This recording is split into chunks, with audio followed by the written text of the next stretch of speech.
you're waiting to open your envelope. What was your top choice for residency? Charlotte, North Carolina.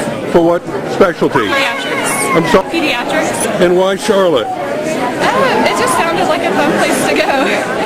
No family there or anything. We just wanted to go somewhere different. I'm a minister, college minister. 9, 8, 7, 6, 5, 4, 3, 2, 1. Rip open those envelopes.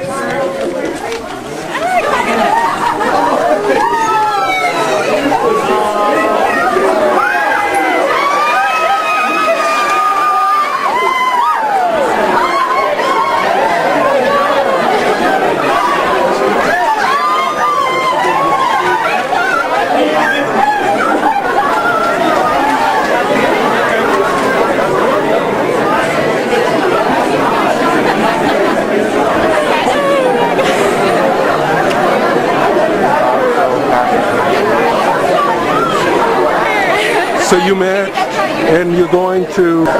Levine, Carolina's Medical Center. Did you match? Yeah, I did to St. Christopher's in Philadelphia. For what?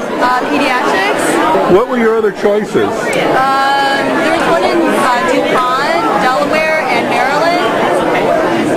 And why Philly? I just like the program a lot. I like the people there. And I thought it was a really good program. We couples matched into internal medicine at Southwestern. At Southwestern? In Dallas? And why Dallas? Both from Dallas. So back in 2003, there was an incredible teacher, but this was also a very beloved teacher and friend of the students, Dr. Amarillo Fiola. And the students of that graduating class decided they wanted to honor Dr. Fiola, as well as the existing faculty they thought most emulated his characteristics, and that's great teacher, great advisor, and great friend. And we've had some of our finest faculty to have received this award in the past. Dr. Steve Urbans won it twice.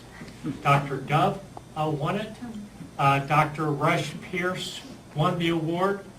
And Dr. Dan Galvan, who you all probably don't remember, but it was an incredible teacher a few years ago. So this year's graduating class, by their vote, selected a new individual that we can add to this illustrious list of great educators, and that is Dr. Todd Bell.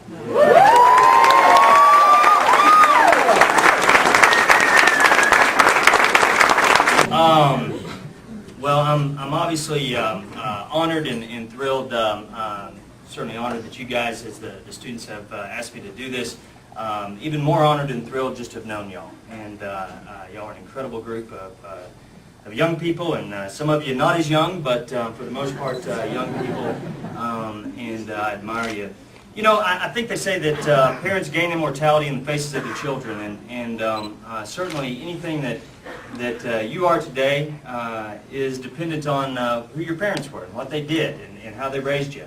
And so I'd like to take just a moment to acknowledge the parents in the room.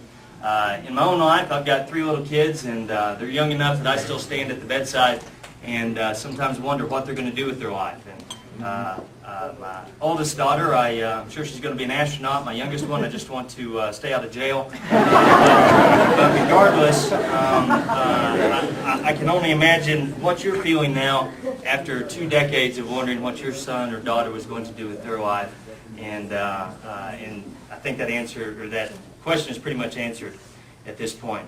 I'd also like to acknowledge spouses. Medicine's a jealous mistress, and for those of y'all that are married, you know the sacrifice that your spouse has made, the sacrifice that they're going to be continuing to make on through your residency.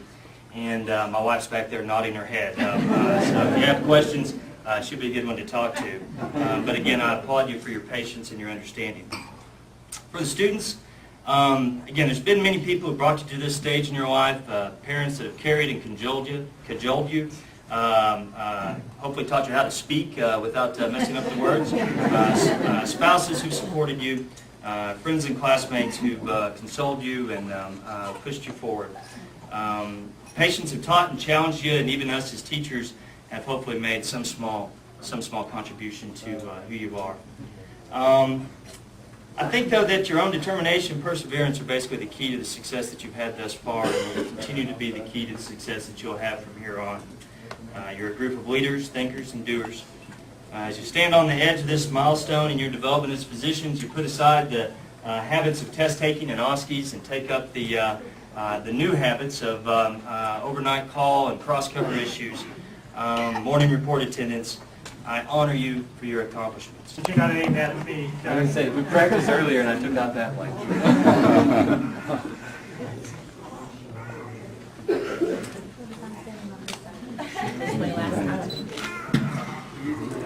I know.